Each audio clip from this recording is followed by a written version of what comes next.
ஒன்றிணைத்தராக பல ஆண்டுகளாக அந்த தமிழ் தகவல் என்ற பத்திரிகையை எங்களுக்கு வெளியிட்டு தருகிறார். இப்பொழுது ஒரு சில வார்த்தைகள்.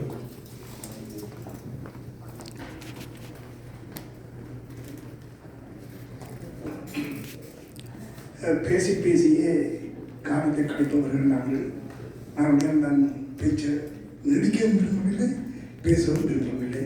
வாழ்ந்து கொள்கிறேன். அருமையான ஒரு அணி சேர்ந்திருக்கிறது. பல நாடுகளிலிருந்தும் சேர்ந்திருக்கிறார்கள். பல்துறை சார்ந்தவர்கள் சேர்ந்திருக்கிறார்கள். நிச்சயமாக இந்த முயற்சி நாங்கள் முன்னர் எடுத்தது போல கூடிவிட்டு பின்னர் காணாமல் போதுமாய் போகாது என்கின்ற பூரண நம்பிக்கையோடு மனமார்ந்த வார்த்தைகளை தெரிவித்து விடைபெறுகிறேன். நன்றி. நம்மளோட 2 நிமிடத்தை எனக்கு பிரார்த்தனை போகிறார். நன்றி திருச்செல்வண்ணா. அடுத்ததாக இன்றைய நிகழ்வின் தலைவர் நீரன் ஷா அவர்களை கவுன்சிலர் நீரன் ஷா அவர்களை வைஸ் சான்சலர் அவர்களே, அடுத்ததாக தாயகத்திலிருந்து சிறப்பு பேச்சாளர்கள் இணைய இருக்கிறார்கள். அதில் முதலாவதாக எங்களுடன் இணைகின்றார் பேராசிரியர் அற்புதராஜா அவர்கள். இவர் யூனிவர்சிட்டி ஆஃப் வவுனியா பல்கலைக்கழகத்தின் துணைவேந்தர். Professor A. Arpudaraja is the current Vice Chancellor of the University of Waunia. This meeting is being recorded. Sri Lanka. Have assumed the position in July 2024. He is a senior professor in the Department of Electrical and Electronic Engineering and previously served as the founding dean of Faculty of Engineering at the University of Jaffna.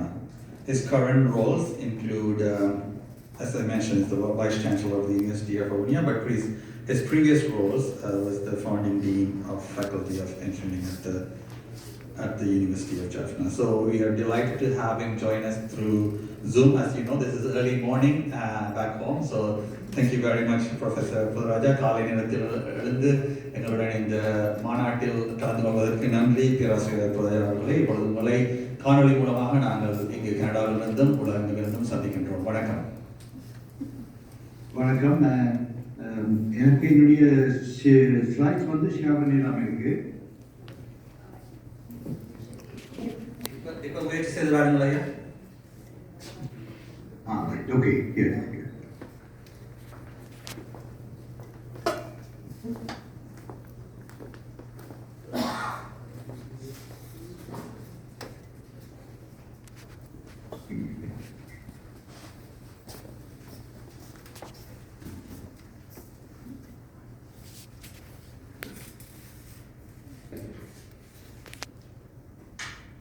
Yes.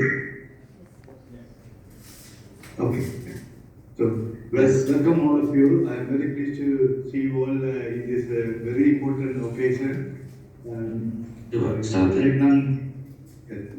The integrated approach, how the integrated approach can be taken for the North and East development as a post-war recovery with the help of the diaspora, together with the universities in North and East here. So that is my title. In the UNESCO சேர்ந்தோடாக இந்த development செய்யலாம்னு நோக்கி போய் கொண்டிருக்கின்றோம். நான் 2வது ஸ்லைடுக்கு போயிட்டு உங்களுக்கு 2வது ஸ்லைடு தெரியுமா நினைக்கிறேன். Now I am in the 2nd slide. I hope you are seeing it. So the rich part of the Northern East is, as the previous speaker said, that it's enormous natural resources are there, like vast marine and coastal and fishery sector. We have surrounded by sea. You can see from the figure here. We are surrounded by sea throughout. So enormous area is there for the coastal and marine sciences. Together with that, between India and Sri Lanka, we are situated in a very good, especially the Bannaro northwest is situated very good corridor. So wind and solar is fantastic in that place. Then again, agriculture, we are full of agriculture with some pond area. Here and there are ponds. If we fully utilize the available water resources, we can do fantastic in the agriculture. And Palmera is our unique Panamera. And the tourism also, our unique, there are enormous area we can make tourism together with sea, with the land features. So just to give you a small idea, like in Vinpagal, Ilangai சரியான ஒரு topic இருக்கு. மன்னார் மக்கள் We have to make sure the scientist brain and heart of the people are being properly connected by the religious leaders. So I am thinking whether how we can connect them. But first of all, I am telling you what is the completely the money point of view, value out of it. For example, the implemented 100 megawatt wind power plant, which is operated for 24 hours, so normally 42% plant factor, so about 40%, and 365 days, it will produce about 368 gigawatt hour. That means 370 million units it will be produced per year. Accordingly, when we calculate 20 rupees, very small money, as per the CB now giving about 40 rupees, but we are putting about 20 rupees, then this 100 megawatt wind turbine will produce about 615 million rupees per month. So this is the situation now in Mannar. From the already implemented, operated power plant, we are getting about 650 million per month. At the same time, yes, it has enormous benefit to the country from the economical point of view, social point of view. It has only 30 years lifetime. Even if it is running now, after 30 years we have to replace with new wind turbine. They can be, when they replace, they can consider whether they have to continue or not. So in the economic crisis situation, sometimes it is feasible. That's why I think both President, earlier Gotabaya Rajapaksa, now the President Anil Kumar and Desanayake, both of them are giving the order to continue the project. But still, I think the current President is trying to negotiate with the people through fathers, reverend fathers, to get it success. Just to give you a small background, this is the turbine already implemented. This is how the Mannar Island, the one side of the Mannar Island is fully installed with the turbine. Now you can see between India and Sri Lanka, very good corridor where the wind is flowing through this way. So we have a very good wind potential with the very smooth, very heavy wind. That is why people are always targeting Mannar or northwest area of the Sri Lanka, where they can get the profit maximum, where the simple payback becomes 7 to 10 years maximum. The wind turbine will be there for 30 years, so that they have lot of profit out of this. These are the predicted cost. Total 100 megawatt was costing about 157 million US dollar. Predicted 370 gigawatt hour per year. Exactly coming now, we are selling 368 gigawatt hour per year, and the predicted cents, 6 US cents per kilometer. So why I am showing this is Sri Lanka is blessed with the enormous wind and good potential for the solar. Over the yellow color is high potential for the solar in this area, in this diagram. So we even Central Highland also there are wind, but you know it's a hilly area, cannot reach up to that point. So we are blessed with north and northwest area to fully utilize, the wind properly utilized without hurting the human, without hurting the people. We can definitely use the land area for the betterment to the economical development of the country. While safeguarding the nature, birds and everything, I am sure that wind turbine can be placed in few places where we can capture more and more wind. And it will bring more GDP to the northern province, more benefit to the people in north. We can fight with the government. The government has so much of the CSR project. We can ask them to pump so much of money for the regional development. There are all sorts of possibilities are there. At the current setup, it seems to be the secretarial system, that means administrative system, is working very well. If we can properly admin the system, there are more chances to get the benefit to this region.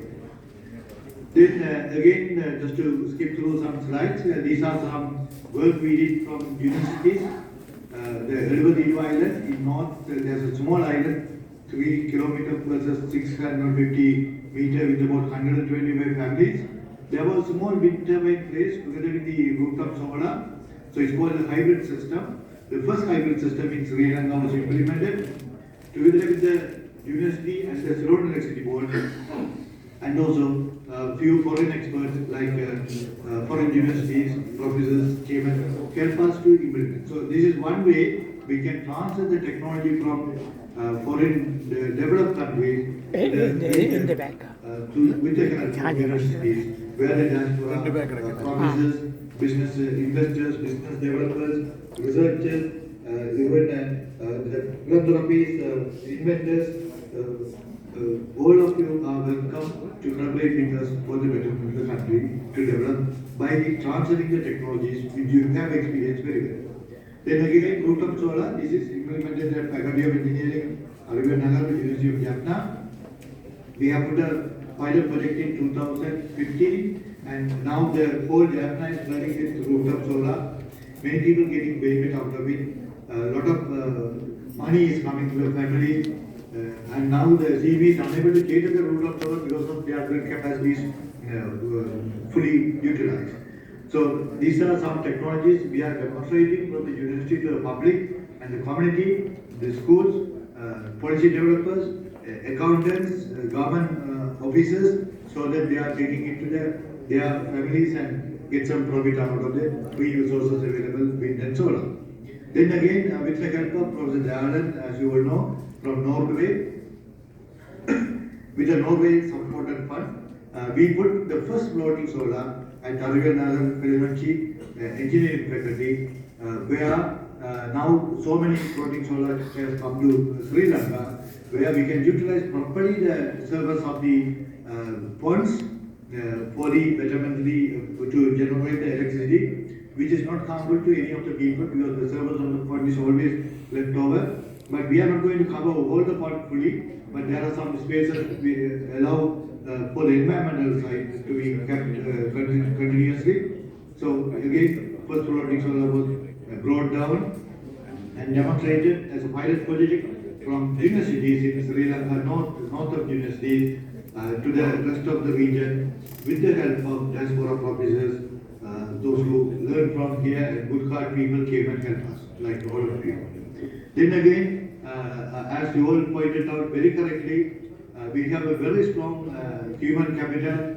I think over the people who find foreign country, you are leading in universities or business or researching or any other organization you are going, you are always leading. I know you are very good heart people, you are organizing so many conferences to help us. I think there is critical thinking and deep thinking people are here also. As correctly pointed out the previous speakers, the human resource need to be developed because otherwise those people, even though they have the capability of critical thinking and deep thinking, but they will be spending their time for nothing. So at the same time, they have high expectations because most of the people thinking their living standard has to be very high up. So their high expectation also there. Again, those are positive side for us to bring more and more strong human capital. However, as Jaffna, northern province, so east slightly little bit better, but north, we found that like Mulati, Bukalachi, Mandar is okay again. Language barriers is there. Many people not known very much fluent in English, but they know English, but they don't know fluent in English, so that they are unable to write high-end proposals for the development. That's something looking us also. So what we thought was we wanted to develop this region, especially on human capital. From the university point of view, we have very well developed two centers. One is like Center for Open and Distance and Continuous Education.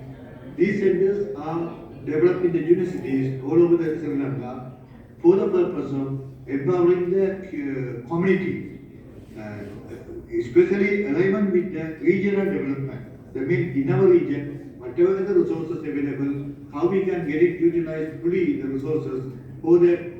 What type of human capacity we need to develop, we have to analyze carefully, and we have to offer courses through these centers to empower the human capital to this region to utilize the resources available.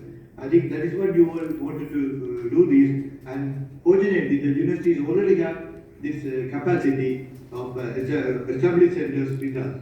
We had about 2 years old established center, recently established from University of Armenia. But still it is offering about 10 courses. But what we found challenges here is still the community find little bit difficult to get the services because some of them are under poverty line. That means they are under they don't have much money. Even though we cannot offer free education through the center. Free education is coming from the University Grant Commission based on the merit basis from the A-level performance as usual. But through the center, if we want to offer a course, they have to bear the basic cost. That means the public has to pay for it. So if any chances, any philanthropies or any kind of people who want to support, you identify some special courses are more suitable for you to sponsor, always welcome. That is one side. But again, not totally free, but some kind of partial support, still maybe matching fund or something. So the people have to feel some of the money has to come from them, but matching fund has to come from some donors. Then as a people who is on the land, we can manage and get the people on board with developing the human resources. For example, some of the even the person who is unable to come for the free education system, they can come through these centers, starting the certificate program, then advanced certificate program, then diploma program, then higher diploma program, then again degree program. So even not like old days, these days, even the people can get into this degree program without going through the free education system. But they have to pay for the basic cost. But that cost is few thousand. Like some costs are about like certificate programs are coming with 15,000 rupees per 3-month course. Or advanced certificate course is coming about 30,000 per 3-month course. Diploma is like it will be less than 100,000 maximum. Then they will get into this track and they can go up to the degree program. So why we are putting here is the leading professors from foreign country or leading business developers, experts, inventors, innovators, researchers. You can come and join hand with us, and then we can serve the regional development together with us by capacity building, human resource capacity building. Some of the people are here, but definitely there were over 30 professors already in touch with us, coming and helping us. Then again, if we do this way, similar to Silicon Valley and produced by Stanford University, we can go with any high-tech city in Sri Lanka. That is one possible. Then again, building up the human capital in the locally, that will ensure the young people, that means the youth, can be taken into the system, and we can uplift their knowledge. They become more useful to the country at the same time for their home and the families as well. Therefore, for example, when we have postgraduate centers also, whenever we want something in deep analysis, we can send it to the postgraduate study center where we can grab more ample opportunity to utilize available resources in the northern east. When I worked at Tanzania Electrical in 2010 to 13, then I realized that engineering to be established. 2013 to 24 was at Kilinochchi, then 24 to 25 here at Bami as a vice chancellor. Whenever I was at Kilinochchi as a dean, we realized that so much of enormous potential is there, but we need to make the system properly planned and implement to empower the capital, human capital, so that it will bring long-term growth and self-reliance in this region for the people. Then again, from the administrative process, when we look from the digitalization operation, if we make all digitalized from the Jaffna region or the northern east, the people are so much of asking more questions. They want transparency in the administration system. They want more effective and efficient administrative system. But as you all know, in foreign countries, all are digitalized. Everything is on the spot. Throughout the night we can work. Very transparent. We know how much leave we have. They don't need to come and wait for the vice chancellor office to get the leave. So we have to make everything digitalized. From the University of Birmingham, we are making it digitalized. I have again urged every professors who are experts in digital and automation, please come and join hands with us. We can make the system more digitalized. Even from foreign also you can see what is going on here. That kind of transparency we can make it. Then you will, foreign people, whoever donors, will feel more confident on whatever the money they are donating is being utilized properly. So this digitalization again will connect us not only within the region, with globally, with you all, so that we can again empower ourselves together with the regional people, community people. It will bring always human capital up in the lift. Then again, one of the backbone system is transportation. We want to make more connectivity. There, I think this is a little bit larger scale project where the government is working on that. So that part we leave it to the government. They have to properly make highways and connect all cities together. This is one point. We have land, enough land in the university. We need to make some centers for research and development, particularly in emerging high-tech sectors. Like in IIT Madras, there are research parks, literacy research parks, where literacy come and put so many stalls. It can be local industry or regional industry or even foreign industry can come and work with us. So that with the Zoom and the old digital connection, we all can work together. So this is one of the proposals, very well appreciated and approved by all the any government coming here. They always approve, but they don't have money to implement. Of course, at the moment we are little bit of still lagging with the money, even though some essential part are being given at the moment for the higher education system. I am urging any kind of foreign funded project coming and establishing the backbone. I mean, like a 5-story building, 6,000 square meter. We have the land for it. Then we can bring the industry into that one. Maybe 100 industry we bring it. The academic together with the industry, working together. Then automatically the students will come involved with industry as needed. That means whatever the industry need quality, we can produce the students, graduates, before they even graduate from this faculty. That means they are ready-made to work in the industry. So that kind of thing we can make it. Again, if I tell, as people like you, very good-hearted individuals, I am very pleased, all the professors, leading professors, business experts, to come and join hands with us. We are here, we can make everything dynamic. I know there are some delays from the university side, Sri Lankan administrative side. However, we are here to make all the delays, bring back to minimize the delays and make our system more efficient for all of you to come and serve with us. Then again, there are so many CPD programs. We can get you a connection and offer workshop and CPD program through this university. I'll quickly rush through because time is lapsing. Then again, whenever you come, first preference is you come, professors and leaders come and integrate with us to do all these CPD program or seminars or anything in person here or through Zoom. Second preference is some financial support for the underprivileged individuals like community people to support to empower their capacity with paying the course fees to the local things, local offered subjects. Third preference is fully automated digital system, which we are working on it. We need to those who have good experience on digitalization, please come and join with us. Then again, fourth preference, very important one, large scale development. This is where I am thinking the small medium enterprises are a very thriving community. More than 3 batches have been studying with us. They are the people, I think, they are not educated from the pre-education system. They are thriving to develop the region by putting small industries, which has much more larger level economic development to the region. So we are hoping to empower them, entrepreneurs like many people like Professor Kanesaja, Mr. Kulasendra Turai, Professor Kasana Selvakumar, many entrepreneurs, teaching people or the business developers coming and helping us.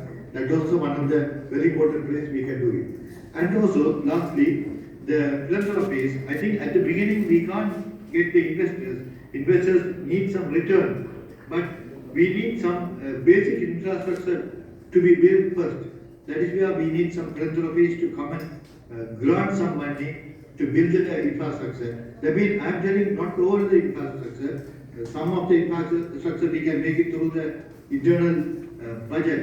But like research and high-tech cities, to build up the research, we need like about some big building. Their philanthropies can come and put the building with their name. We'll name the building with their name.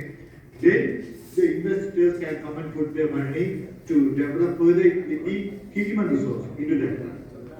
That means the building is there, then industries come, they put their money, then they collaborate with us, with a salary paid to their people, then the outcome will come more and more innovation, more and more invention, more and more real world problems will be solved through that center. Exactly same as IIT Madras Research Park. We want to bring such a system so that the region will get much developed, better than previous. Thank you so much. Sorry for taking extra 5 minutes. Thank you.